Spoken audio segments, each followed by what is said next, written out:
Hello and welcome to another tutorial video. This time around, we're going to be answering a question that we've been receiving a lot over the past few weeks, which is about US tax reform and how it will affect financial models and valuation going forward. So here's the type of question that we've been receiving. Help. I've read 12 Wall Street Journal articles on the US tax reform passed at the end of 2017 and I still don't understand it.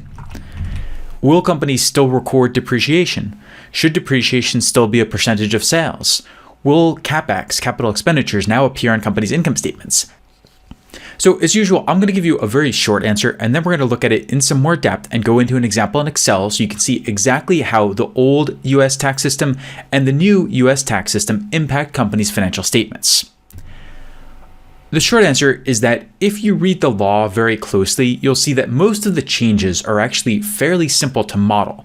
And the ones that are more complicated, you're probably not going to factor into financial models directly in the first place, or you won't have enough information to do so unless the company discloses it to you.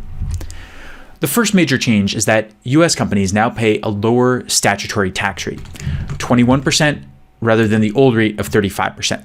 However, in financial models, you are not necessarily going to use this 21% rate because state and local taxes still exist and they're still going to make the rate higher than 21%. So in the past, even when the statutory rate was 35%, many companies paid more like 39% or 40%. And now a lot of companies will pay more like 25% or 26% rather than 21%. The second change is that companies can no longer deduct for cash tax purposes the full amount of interest expense on their income statement. It's limited to 30% of EBITDA, and eventually it'll be limited to 30% of EBIT, operating income, after 4 years. The third major change is that short-lived capital expenditures, which is not precisely defined, but appears to refer to anything other than property, buildings, land, things like that, can be expensed 100% for cash tax purposes through 2022. After that, the percentage scales down, and companies can still deduct a certain percentage of it all in the first year, but it scales down and eventually goes to 0%. So this bonus or this accelerated depreciation eventually goes away. And then the fourth major change is that NOL carrybacks are eliminated, and NOL carry forwards can only offset 90% of a company's taxable income, and that falls to 80% after 2022. Now, there are a lot of other provisions in this law. It's almost 200 pages long. So there are changes with territorial taxes. There is a tax on repatriation of foreign profits.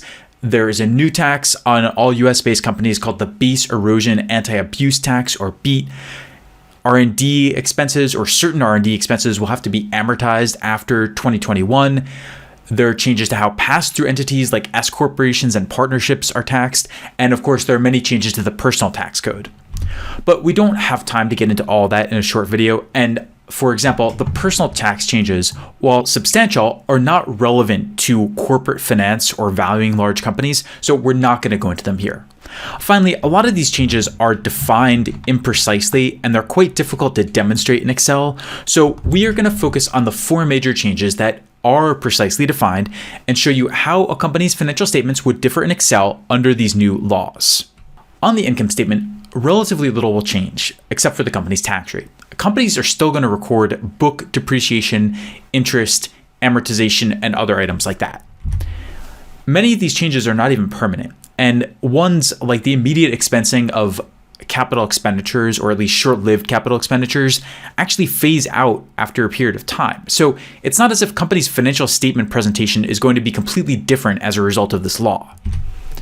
On the cash flow statement, you will see higher net income because of the lower tax rate, and you will see a much bigger adjustment for deferred taxes. That is where you typically adjust for book versus cash taxes, and you will see a bigger adjustment now with these regulations in place. These adjustments could technically go either way, but most companies will record a big positive because of the fact that they can deduct 100% of short-lived CapEx upfront. And then if you create a book versus cash tax schedule, it'll be more complex now because you have to factor in not just net operating losses, but also the interest deduction and elimination on that, and the fact that there's always a difference between book and tax depreciation, but now there's going to be an even greater difference between book and tax depreciation. So let's go into Excel now and take a look at this company's financial statements. We can see the assumptions up here at the top. The effective tax rate was around 39% for many companies under the old system, and we're going to say it's around 25% under the new system. We also see that under the old system, accelerated depreciation still existed. This was something passed into law a long time ago, and then Congress kept extending it, so companies could deduct for cash tax purposes 50% of capex, and the percentage scaled down over time, so it went to 40%, 30%, 20%. Under the new system, these are all 100%, at least until this expires and it starts scaling down in the future. Under the old system, NOLs could be used to offset 100% of taxable income. Under the new system, it's only 90%. And then under the old system, there were no limitations on the interest deduction. Under the new system, it's limited to 30% of EBITDA. So if we look at this company's financial statements, starting with the income statement, pretty much everything down to pre-tax income is exactly the same under the old system and the new system. Depreciation still exists, amortization still exists, and the net interest expense still exists, and these are all listed as expenses that are deductible on a book basis on the company's book income statement. So those will all still appear there. The main difference is that the provision for income taxes is now a lot lower, and you can see it right here, 397, 405, 424 versus over 600 million previously. As a result of that, the company's net income at the bottom is higher now under the new system. EBITDA, of course, stays the same because this is based on operating income, depreciation, and amortization, and none of those have actually changed. Now, moving down to the cash flow statement, at the top, net income is higher under the new system. But most of the other items, if you look at them, so depreciation and amortization, the change in working capital, capital expenditures, other investing items, dividends, stock repurchases, debt issuances, and repayments, these are all the same. So the only two items that really change on the cash flow statement are net income and deferred taxes. And deferred taxes specifically is where we're going to record a lot of these new adjustments and changes.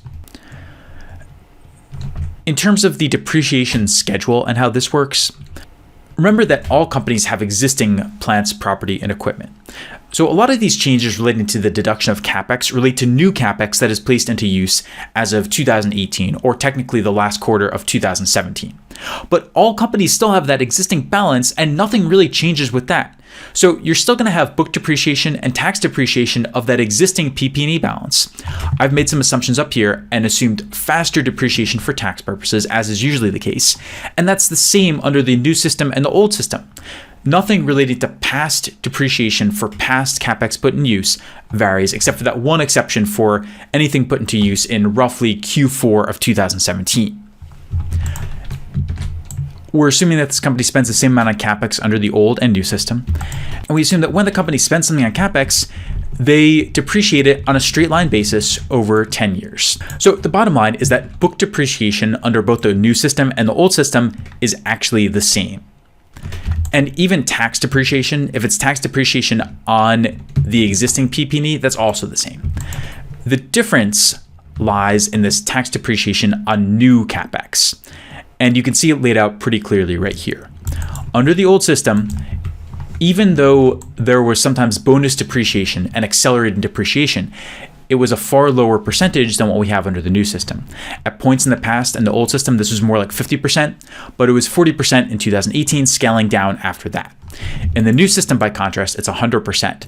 So we take this capex that the company spends, $450, and deduct the whole thing upfront and say it's 100% depreciation in year one. And then same thing for the $500 in year two and the $525 in year three. So that's one big difference. And as a result of that, tax depreciation under the new system is quite a bit higher than tax depreciation under the old system. And then moving down to the book versus cash tax schedule, the usual starting point for this is the company's pre-tax income or their book taxable income. And in both the old and new systems, we do that. And then normally we add back items where there may be a difference between book and cash taxes. So typically we add back book depreciation, book amortization, and then we subtract tax depreciation and tax amortization. Normally tax depreciation is higher than book depreciation, and normally tax amortization is zero because most intangibles created in M&A deals are not deductible for cash tax purposes. So those are the usual differences. And really, we still have those differences here. Under the old system, tax depreciation was higher than book depreciation. And under the new system, tax depreciation is still higher than book depreciation. The difference is that there's a much greater difference between these two in the new plan. Amortization of intangibles is still not deductible for cash tax purposes under either system. Really, the main change here is that now we have this adjustment for the book interest expense. Now, in the old system, this doesn't make a difference because we add it back and then we just subtract it out because the full amount is deductible for cash tax purposes. You can see how I've set up the formula here, where we are essentially multiplying the percentage up here by the company's EBIT and then saying that that is the maximum deduction that is allowed right here. So if the interest expense exceeds that amount, then we reduce it down to that amount. If the interest expense is less than that amount, then we just use whatever we have for the interest expense right here. Under the new tax plan, you can tell that the company cannot fully deduct this interest expense. It's above 30% of their EBITDA, and so they can deduct a good portion of it, but not the whole thing because it goes slightly above that threshold. And then moving down, normally when we have our pre-NOL taxable income, we think about how to apply net operating losses to offset some of the company's taxes. They start with a balance of $3.5 billion here, and under the old system, we could completely offset that taxable income until the NOLs are used up. So in the first 2 years here, NOLs used is exactly equal to the pre-NOL taxable income. By contrast, in the new system, take a look at what happens. In each year, this represents some portion less than the full pre-NOL taxable income. It's around 90% in the first 2 years. And then after that, it goes to a lower number simply because our NOL balance starts to run out. So if you take all these changes together for this particular company, under the old system, there was a bigger cash versus book tax difference in the first 2 years, mostly because of their huge NOL balance. In the third year, it's a smaller difference. Under the new system, there's a smaller difference in the first 2 years, but then a bigger difference in the last year because by that point, NOLs are mostly out of the picture. And by then, the 100% deduction for CapEx starts to make a bigger impact. If we go back and look at how this works on the statements, you can see it right here. The greater net income under the new system, the differences in deferred taxes. And then the bottom line here is that at the very bottom, our ending cash balance is lower under the old system and higher under the new system. So to summarize, on the income statement, net income will generally be higher because the tax rate is lower. In the depreciation schedule, you'll see higher tax depreciation because of that deduction for CapEx. With book versus cash taxes, you will see a new adjustment for interest, you'll see a higher tax depreciation deduction, and NOLs will make less of an impact, especially if the company has a huge balance of them. On the cash flow statement, net income will be higher, and the rest will generally be the same except for deferred taxes, and you'll generally see a greater adjustment for those in the positive direction under the new laws, although there are exceptions, as we just saw. Sometimes it flips from year to year depending on what the company's doing in terms of interest and net operating losses and so on. Most companies' cash balances will tend to end up being higher as a result of all these changes, simply because they pay less in taxes and they can usually deduct more. This question comes up of whether companies are better or worse off under these new laws. Most US-based companies will pay less in cash taxes because of the lower rate and the 100% expensing of CapEx. But this lower rate benefit will help companies that pay a 35 to 40% effective tax rate the most. If the company already had lower rates, it's just not going to make as much of a difference. And plenty of companies in the US did have lower rates because they're either based in other countries technically, or they're taking advantage of some type of tax credit or incentive scheme, or they have subsidiaries, or they're playing some other type of trick like that. So if a company already had only a 30% tax rate, for example, yes, under the new system, they still do better, but the margin by which they do better is a whole lot lower. The limits on interest deduction hurt highly leveraged companies with high interest rates the most, but companies where interest is over 30% of EBITDA are not really that common. To illustrate this one, if we had a much lower interest expense here, say $500 million per year, which is far less than 30% of EBITDA, under the new system, the company benefits significantly more. There's a much bigger difference between the ending cash balances after 3 years because they can still deduct the full amount of interest under both systems there. So the limitation doesn't really come into play. And then the CapEx expensing benefit helps companies with high CapEx as a percent of sales relative to industry peers the most. As an example of that, let's say that this company had much higher CapEx, say 900, 1,000, and then 1,050. So I doubled their CapEx spending. In this case, there is still a benefit, but interestingly, it's not as much of a benefit as you might think because the company is still spending a whole lot more on CapEx, and the added deductions help them somewhat. But when all is said and done, they're still spending more cash on CapEx in the first place. And then finally, the NOL limitations obviously hurt companies with huge balances the most. In this example, right now, we have a difference of around 300 million in the ending cash balances after 3 years. If this company had no NOLs at all, let's say, take a look what happens. There's a much bigger difference between the ending cash balances here. So if a company has a big NOL balance like that, it will tend to be penalized by this new law. NOLs are still worth something, but they take longer to apply now. You might also be wondering if all this work is necessary. Do you need to go in and change around all your models to support this? The short answer is no. You could easily take an 80-20 approach to do this. You don't have to create brand new models to reflect these changes. Accelerated depreciation already exists, but the percentages are different now. NOLs already offset taxable income, it's just that the percentage by which they can do so is a bit lower now. The interest deduction check is really the only part that's new, and that's fairly simple to implement.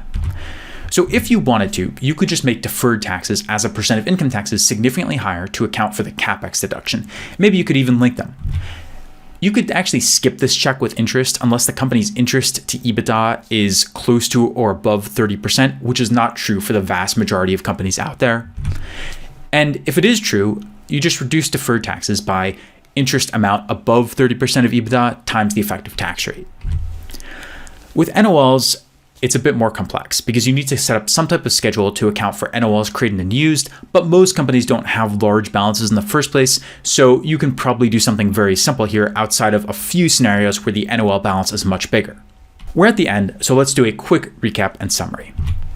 The main changes under the new US tax laws are a lower statutory tax rate, the immediate expensing of CapEx, and limitations on the interest deduction and the application of NOLs to offset taxable income. In models, you can keep the income statement mostly the same except for that lower rate. It's not going to be exactly 21%. It'll be a bit higher than that because of local and state taxes. And you can reflect most of the other changes in the deferred tax line item on the cash flow statement. To plot out these changes in detail, you could set up a book versus cash tax schedule, or you could just simplify it and make deferred taxes bigger. Most companies will see higher net income and a more positive deferred tax adjustment from these changes, resulting in higher cash flow. But there are a few types of companies out there that could be hurt and that could see lower cash flow and lower cash balances as a result. And finally, remember that many of these changes expire, so pay attention to that as well. The change in the statutory tax rate is permanent, but a lot of these others around the expensing of CapEx, the interest deduction, and the application of NOLs either expire or phase out or change somewhat over time. So pay attention and make sure you reflect these in your model and that you also pay attention to the year that you're modeling. That's it for this tutorial. Hopefully now you have a better understanding of what this tax reform means and how it might affect your financial models and valuations going forward.